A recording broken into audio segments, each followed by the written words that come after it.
माझ्यासाठी सगळ्यात महत्वाचा विषय आहे की ज्याला जे म्हणलं जातं ना, ज्याला कर नाही त्याला डर कशा. कायदा लॉ असं सांगतो, एखाद्या प्रकरणात जर नार्को टेस्ट करायची असली आणि जर आरोपी असले आणि आरोपींनी जर नाही म्हणले तर नार्को टेस्ट नाही करतात. इथं माझ्या प्रकरणातला, घातपाताच्या प्रकरणातला, त्या धन्याने जो घातपाताचा विषय ठरवलेला होता, कट रचलेला होता, त्यातला आरोपी येऊनच म्हणतोय नार्को टेस्ट करायची. मग त्या अर्जाला मंजुरी द्या, त्याची अंमलबजावणी करा त्या अर्जाची. माझा पण अर्ज दिलेला आहे, दोन्ही अर्जाची मंजुरी द्या, नार्को टेस्ट करा, दूध का दूध पाणी का पाणी होऊ द्या. कारण ही अशी संधी आहे आता. कारण ते परळीचं ते खरकट आहे ना, ते गप बसणारच नाही. ते असेच पुन्हा पुन्हा जामीन झाले की पुन्हा पुन्हा कटर असणार, पुन्हा पुन्हा डावर असणार आणि पुन्हा घात घडून आणणार. हे 100% ते करणार आहे. आणि हे तेव्हाच लक्षात येतं की पुन्हा पुन्हा उचकवलं जातं. जेव्हा कोण म्हणतोय ना, मला त्याच्याबद्दल तर बोलायचं नाही. आरोपी हे सगळं घडून जे आणतोय ना, तो धन्याचे तोच घडून आणतोय. म्हणून मी हे आरोपींबद्दल बोलतच नाहीये. परंतु त्यातून एक गोष्ट लक्षात येते, काल जर परवा किंवा 2-4 दिवसापूर्वी जे काय प्रेस झाली आणि इथं सांगितलं गेलं की माझी जरंगीचे नार्को टेस्ट करा, तुलाही धुतल्या तांदळाचा होता ना किंवा आरोपी, तो असं म्हणायला पाहिजे होतं तुम्हाला ना, समाजावरचा मला जे डाग लागलाय आता तो कसा पुसायचा. तू जर खास धुतल्यावर तांदळाचा होता ना, तर तो म्हणायला पाहिजे होतं 5ची बी जणांची नार्को टेस्ट करा धन्यासहित, असं म्हणायला पाहिजे. तिथं तू मुंडे साहेब म्हणतो, म्हणजे तुला पुन्हा तिकडूनच फूस लागली आणि पुन्हा तू कुठाने करायला लागला. त्याचा अर्थ असा होतो की काय बरं का, मी गप बसलो, काल बसलो होतो, ते पण मीडियाला सांगतो. मीडियाला मी 2 वर्षापासून कुठेही बोलत नाही, मीडियाला चांगलं माहिती आहे तुम्हाला सुद्धा. ज्यावेळेस ही घटपाताची घटना घडली गेली त्यावेळेस त्या आरोपीची ती माऊली, बायको आणि आई, त्या माऊलींनी असं सांगितलं होतं मीडियातून की हे पेत आहे, याच्या हातातून झालं सुद्धा असन, घरात सुद्धा लई त्रास देत आहे, पण जरांगे पाटलांनी लई मनावर घेऊन. मला कुठंतरी ते शब्द जिवारी लागल्यासारखं झालं की त्याची आई आणि ती बायको खूप सोन्यासारखे चांगले. चला जाऊ द्या, त्यांनी मीडियातून का व्हायना म्हणलेत ना, पण हे असं पोरग आहे, हे स्वतः सुखाने खायचं नाही आणि त्या घरच्याला सुखाचे तुकडे नाही खाऊ द्यायचे. आणि याला कुणीतरी सुखाचे तुकडे खाऊ द्याय नाही, कुणीतरी खुश लागेल. म्हणून मी आता SP साहेबांना सुद्धा तेच सांगितलं की जामीन झाल्याच्या नंतर पुन्हा CDR काढा, कोणाकोणाचे फोन आले किंवा कोणाकोणाकडे गेला की लोकेशन काढा, ज्याच्यात कोण कोण आहे ते त्याच्या कुटुंबातला जरी मदत करणार असला तरीही त्याला आरोपी करावं लागणार आहे. तिथं पर्याय नाही. याला कुणी धमकीलंय का तू बोल म्हणून, किंवा याला कुणीकडून आणखी सांगितलं गेलंय का, किंवा असा संशय येतो की यांनी काही इसार फिसार घेतला होता का काय म्हणून याला जामीन झाल्यावर बी झोपून देणार की तू हे कुठाने करत त्यांच्या विरोधात बोलच. आणि तू जे जे आरोप करणार आहेस ना, ते आता तुला जाहीरपणानं सांगतो, मी थांबलो होतो काही गोष्टीसाठी. तू जामीनच होऊ द्यायचे नसते तर आम्ही वकील उभा केले असते कुडून कथा कर, आम्ही सुद्धा खूप काही गोष्टी करू शकलो असतो. पण ते बोलायला लागला ना, त्याला आता ते आरोप जे जे करणार आहे ते आरोप त्याला सिद्ध सुद्धा करावं लागणार आहे. नसता पुढच्या काळात फौजदारी गुन्हे दाखल होणार आहेत त्याच्यावरती. आता जे जे आरोप करणार ते आरोप त्याला सिद्ध करावं लागल. जो कोणचा आरोप करील त्याचा, नसता त्याने सिद्ध जर नाही केलं ना, पुराव्यासहित आरोप केलेला, तर फौजदारी गुन्हे दाखल होणार आहे. त्याला आता सुट्टी नाही म्हणजे. आणि धन्याला तर नाहीच. मी यांच्याविषयी तर बोलतच नाही, आरोपींविषयी, आणि त्यांच्याविषयी बोलणार नाही. आणि तुम्हाला सांगतो, मला इच्छा बी नाही त्यांच्याविषयी बोलायला. धन्या गप बसतच नाहीये, परळीचं खरकट गप बसायला तयार नाही. ते राहून राहून राहून राहून पुन्हा ते उचकीत आहे हे असले प्रकरण. आता इतकं भारी आलंय ना, काय म्हणतात ना त्याला, जुनी एक काहीतरी म्हण आहे, आता चुहा पाड खेनी चाया. धन्या आता उंट पहाडाच्या खाली आलाय, आता चिव्हा पहाडाच्या खाली आलाय.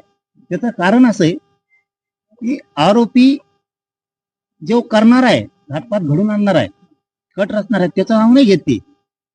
उलट त्याला सारखं सारखं मीडियात बोलायला लावते. याचा अर्थ जे आरोपी आहेत ना, बघ सांगणारे तुम्ही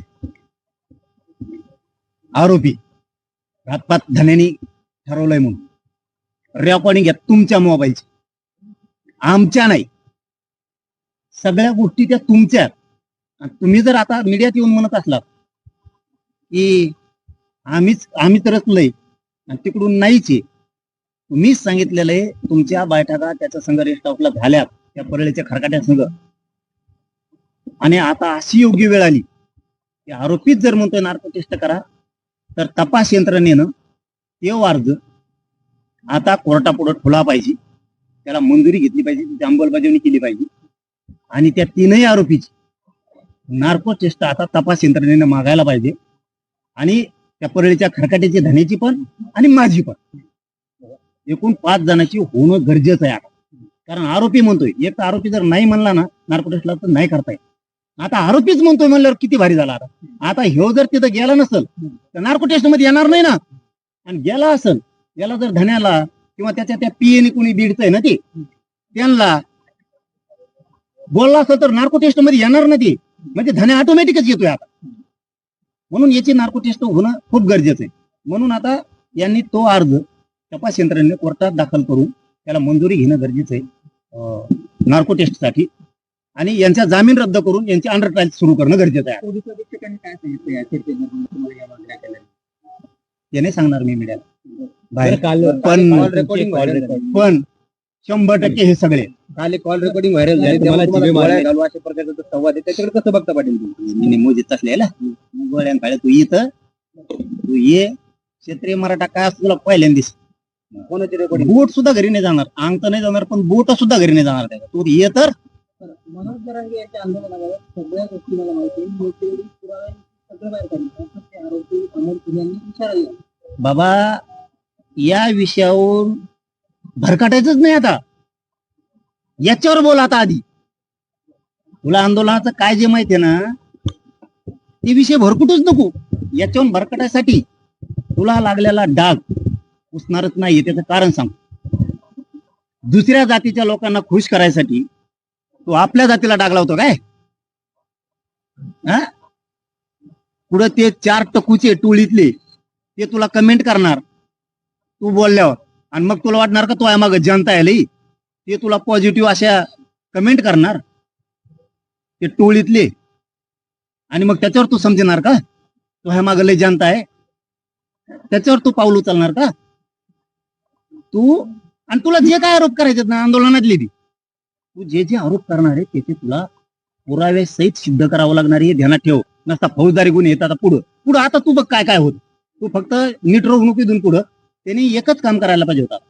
आपल्याला धन्याने घातपाताची सुपारी दिली, आपल्याकडून चुकलंय, आपण आपलं गप घरी राहावं, सुखाचे तुकडे आपण खावा, घरच्याला सुखाचे तुकडे खाऊन द्यावा, या भूमिकेत त्यांनी राहायला पाहिजे होतं. मीही त्यांच्या कुटुंबातून काही मीडियात शब्द आलते की जरांगे पाटलांना मनावर घेऊन येते पिऊन आम्हाला त्रास देतो, घडलंही असेल. चला म्हणलं जाऊ द्या, त्या मायामावल्यांचं तरी आपण ऐकावं. पण ह्यो जर पुन्हा पुन्हा तेच करणार असला त्यांचा ऐकून एखाद्या बार पुन्हा आमचा घातपात होऊ शकतो. त्याच्यामुळे ती नार्को टेस्ट होणं आता गरजेचं आहे. आणि यांच्या तिघांच्याही जामीन रद्द करून ते अर्ज तपास यंत्रणेनं कोर्टापुढे ठेवून त्याची परवानगी घेऊन नार्को टेस्ट होणं खूप गरजेचं आहे. माझाही अर्ज मंजूर करा दिलेला आहे मी, आणि ह्योही मंजूर करा याचा आहे. आणि पाहू द्या एकदाच्या नार्को टेस्ट मग कळण. याची जरी झाली तरी याच्यातून येणारे याला ज्या ज्या वेळेस विचारलं जाईल तो परळीला गेलता का, तुला कोणी बोलला का, कोणत्या साळ्या का, कोळ्या कोणतरी होता ना त्यो बीडचा हा कांचा का कोण त्यो बोलला का, कोणते गरुड हे त्यो बोलला का, नार्को टेस्ट मध्ये सगळं येईल ना. आम्हाला डरच नाही त्याच्यामुळे काय आम्ही काही केलंच नाही ना, लपून का बसायचं. मला एक सांग, सांगितलंय कोण? तुम्ही. आरोप जबाब देतोय कोण? तुम्ही. सांगता कोण? तुम्ही. म्हणून सांगितलं मग तुम्ही काही गुंतवलं ना, तुम्हाला सांगणारे तुम्हीच, गुंतणारे तुम्हीच, हातपातच सुपारी घेणारे तुम्हीच. मग दोषी नाहीत का तुम्ही? उलट तुम्ही लय अंगलोट घ्यायला लागला ती गोष्ट. तुम्ही आता ही पुन्हा पुन्हा उतरायला नव्हती पाहिजे. पण आता नार्को टेस्ट मुळे आता तर तिची नार्को टेस्ट होणार, आता होणार. त्यांच्या तिघांच्या जामीन रद्द होणार, त्यांच्या अंडर ट्रायल चालणार आता.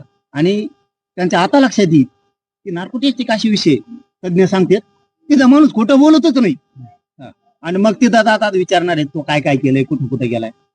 मग कळण तुला कसं असतं तर तू त्यांचं ऐकून आयुष्य खराब कोपर्डी प्रकरणावर त्यांनी आरोप केले की जर तुम्ही आरोपीला मारलं नाही तर मी फाशी गेला असं तुम्ही त्यांना म्हणले. मी काय म्हणतो काय नेमकी झालं काय? मी काय म्हणतो तुम्हाला मी काय म्हणतो ही या प्रकरणाहून लक्ष हटवण्यासाठी विनाकारण आंदोलनात काय आहे, कोपर्डीत काय आहे, हे करू नको. आणि तुला करायचंच ना, मी स्पष्ट मीडिया सांगालो ना आता तुमच्या प्रश्नाचं उत्तर काय असं गोल फेर द्यायला लोक का तुला आहेच ना, तो म्हणणंच आहे ना, गुन्हा दाखल करणं आमच्यावर. कमिशनर बोलवतील ना आम्हाला आणि तुझे पुरावे सिद्ध होईल तिथं नसता पुन्हा तू ह्या काळात लटकणार आहे. आता क्लिअर उत्तर दिलं ना. तुला काय आंदोलनातली माहिती आहे, तुला काय कोपरडीतली माहिती आहे, तू त्याच्याबद्दल आमच्यावर गुन्हा दाखल कर. बोंबलो काय होणार आहे तुमच्यापेक्षा सांगा. चला तुमच्यापेक्षा नाही मिळणार आहे का?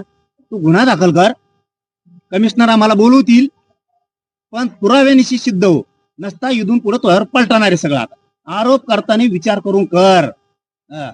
विनाकारण भिकाला लागू नको आणि कोणत्या तरी जातीला खुश करायसाठी स्वतःच्या जातीला डाग लावू नको. ध्यानात राहू दे. या सगळ्या प्रकरणानंतर तुम्ही काही सुरक्षेची मागणी केली का? तुम्हीच काढली होती, तुम्ही मला सुरक्षा नको असं म्हटलं पोलीस अधीक्षकांना. आता पुन्हा काही त्याची मागणी वगैरे केली का सुरक्षेची? नाही सुरक्षा नकोच हे बोलतोय मी. मैदान पाहिजे ना खरकाट्याला, त्या प्रदेश मैदान पाहिजे त्याला. शक्य मे येऊन धंदे नको करू. मैदान मोकळं पाहिजे ना. घातपात करायचं चल ये, एका बापाच्या आवला दे का चल ये. मी पुरं माझं संरक्षण काढलंय. मी माझ्या जालन्याच्या एसपी साहेबाला विनंती करून सांगितलंय माझं संरक्षण काढा म्हणून.